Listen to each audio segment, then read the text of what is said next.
Welcome, Hilltop Scholars. I am absolutely thrilled to guide you through this explainer today, where we're going to explore one of the absolute most powerful tools you can ever develop for your mind. We're talking about critical thinking.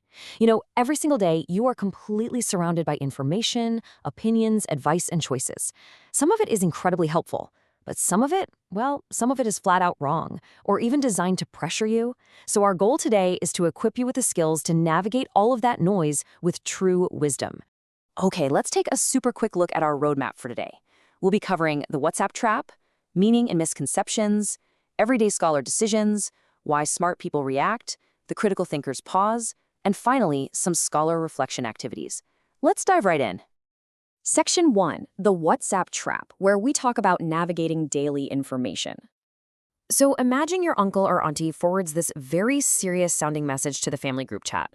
Without critical thinking, your very first reaction might be to panic, right? You'd probably want to forward it immediately to warn your friends and your community. It sounds scary, and you naturally want to protect the people you care about. But a critical thinker handles this moment very differently.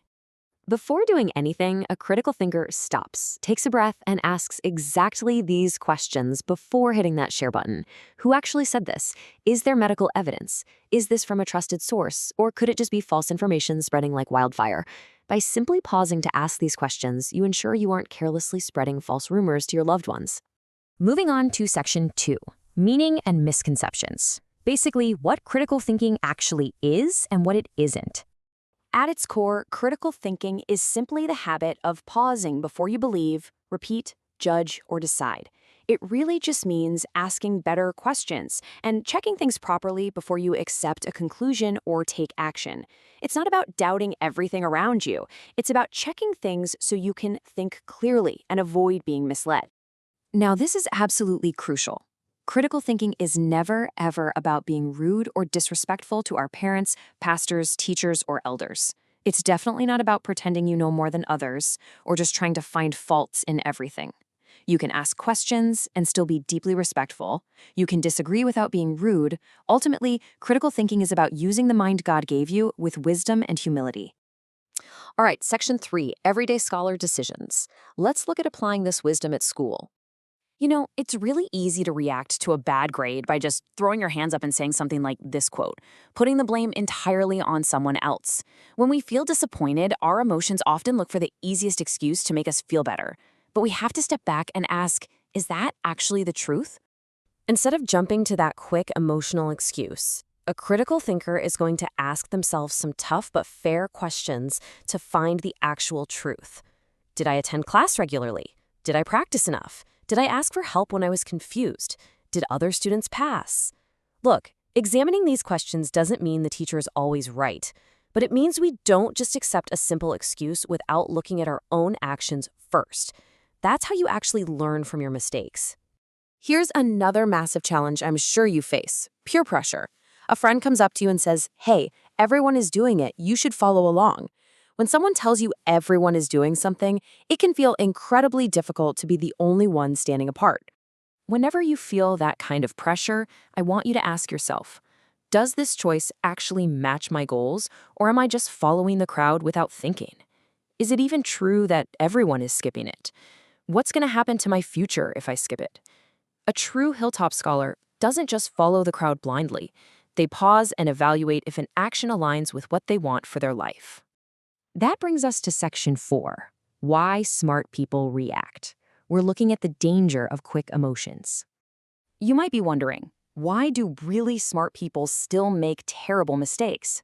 Well, being book smart doesn't automatically mean you always think clearly. Even the smartest scholars make poor choices when they let fear, anger, or the desire to impress others control their decisions.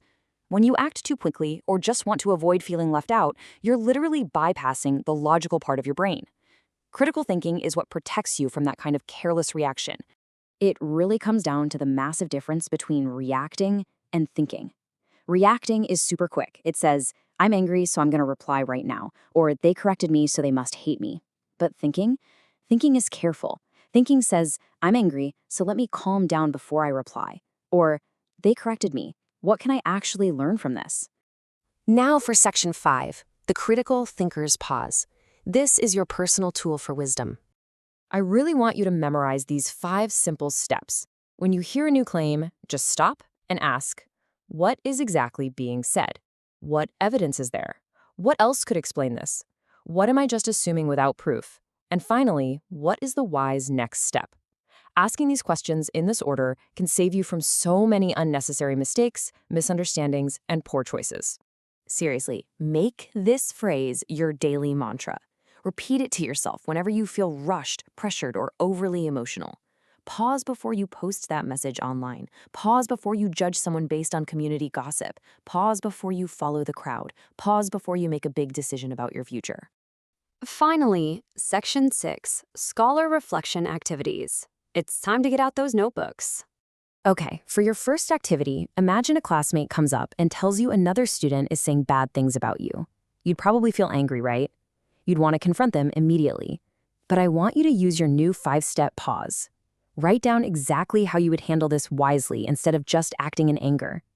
Ask yourself, what evidence do I actually have? What else could be true here?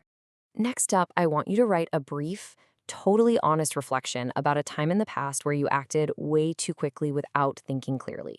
What did you feel at the time? What did you fail to consider? This is just for your own personal growth. Most importantly, using what you know now, what would a critical thinker have asked and how would you handle it differently today? Show yourself the difference between reacting and thinking. Remember, critical thinking isn't about disrespect. It's about wisdom. God gave you a brilliant mind, so you must learn to use it carefully. Take this final thought with you. Think carefully before you believe, repeat, judge, or decide. A true Hilltop scholar does not just follow the crowd. They ask better questions and choose wisely. Thank you so much for joining me today, scholars. As you close your notebooks, I'll leave you with one final question to ponder. What is the very first thing you will choose to pause and question today?